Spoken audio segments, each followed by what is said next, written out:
So that's one simple example of the condition statement. Let's look at another one which takes us up to level 2.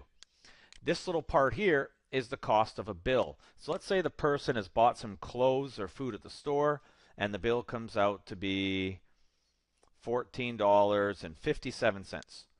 The customer now gives you some money. So you say, okay, thank you for your $20. And what I want to do here is I want to calculate the change. How much should I give them back? Now you guys have done this before. This is just a nice formula you could type in here of your own. So I could say equals the payment, F4, minus the bill, F3. You'll see the color coding's nice. Blue minus green. Looks good. I hit enter. Works beautifully. Let's turn this into money. Okay, looks better. But there's a problem with this. What happens if the customer only pays you with $10? Negative 457 change. Now that's not the best thing. I don't want that to say negative 457. Okay, that's ridiculous. I want this to say give me more money. Okay, so this is a condition here. The condition is basically going to let us do this. If they've paid with enough money, let's calculate the change. If they haven't paid with enough money, I want to write some text in there saying, nope, you haven't paid with enough money. So here's how we would end up doing this condition. Now hopefully in your head, you already get where the break point is, right? Where does the true and false come into play? Well, if they've paid with enough money, do the calculation. So let's just do that up in our formula bar here. Clear it out. Equals. If. Here's my test. Have they paid with enough money? Well, if F4 is greater or equal to F3, then they've paid with enough, right? So think about that for a second. If F4, if this is 1457 or bigger, right, it has to be bigger than this value here. So if F4 is bigger or equal to F3, that's good. What do I want to do?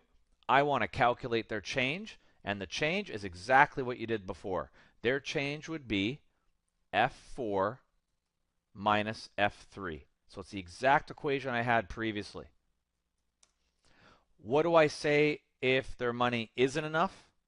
I say more money. And so you can mix it up like this. Maybe you write text in the box. Maybe you write a formula of your own in the box. Okay? And that's really all there is here to these if statements. Do a test, do this, or otherwise do that. And that's your ifs. Let's see if this one works. So this says more money. Let's say I give $100, $110. I get $95 change. Sounds right. And if I, whoops here, let's get out of there. And if I give exactly the right money, $14.57, no money. And when you've actually got zero money, it actually just writes a dash. So that actually is working fine. It's perfect. Okay, so that's the condition that we had there.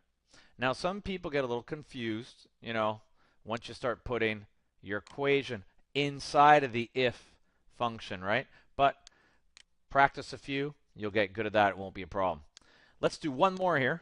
Let me set this to 20. There we go. Looks good now. Let's do one more here. This one's a neat one. This one, there's going to be a big party. You've rented a room, and let's say the room has a maximum capacity of 300 people in it. Now what we're going to do here is we're going to calculate how many people end up showing up to the party. So let's try this. Let's say 400 people show up to the party, but we can't break the rules. And I don't want that to be money. Hold on here. Let's just make it general. Okay, so if 400 people show up, I know the answer. Okay, I know that should be 300 people in the room, 100 people outside. Okay, if only 200 people show up, well, if only 200 show up, they all get in the room. 200 people are in the room, and there's no people outside. Now, here's what a beginner might do for their equations if they didn't know how to use the if statement. They might do this. They may say, let's assume a lot of people show up, 400. They'll say, how many in the room? Well, it's hard to do, right? You sort of need the if statement here. I mean, I could just write 300, but I know that's not going to work if only 200 people show up. So here's the breaking point and my condition. I'm going to use an if statement here. And the if statement's basically going to ask me if more than 300 show up, or I should say if 300 or more people show up, yes, there's 300 in the room. That's not an equation. That's just 300 in the room. If less than 300 people show up, all the people get to be in the room. So let's put this into an if statement, see what we can do here. Equals if. I'm going to test if more people come. So if F8, right, the number of people that show up, if it's greater or equal to 300, right, the room capacity. But some of you are really smart and you might say, you know what, why write 300? Why not just write F7? And that's what I'm going to do here. So I'm going to say if it's bigger than the room capacity, which is F7. Okay, tricky. So if more people show up that can fit in the room, then how many people are in the room? The full 300, the full F7. Otherwise, how many people get to be in the room? Well, the people that showed up, F8. Now, watch this one closely, right? Pretend the number here is 400. Is 400 bigger than 300? Yes. So 300 are in the room. Let's pretend this is only 200.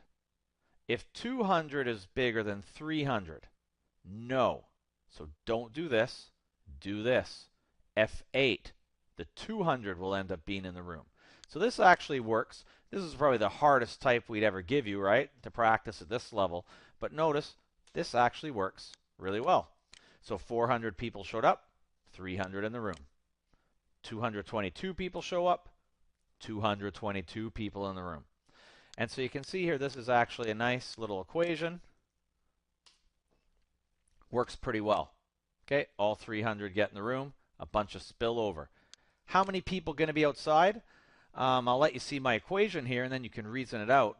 But the number of people outside is when there's too many people. So let's see if there's too many people. If F8 ends up being bigger than F7, that's when you get people out of the room. And how many people are going to be out of the room?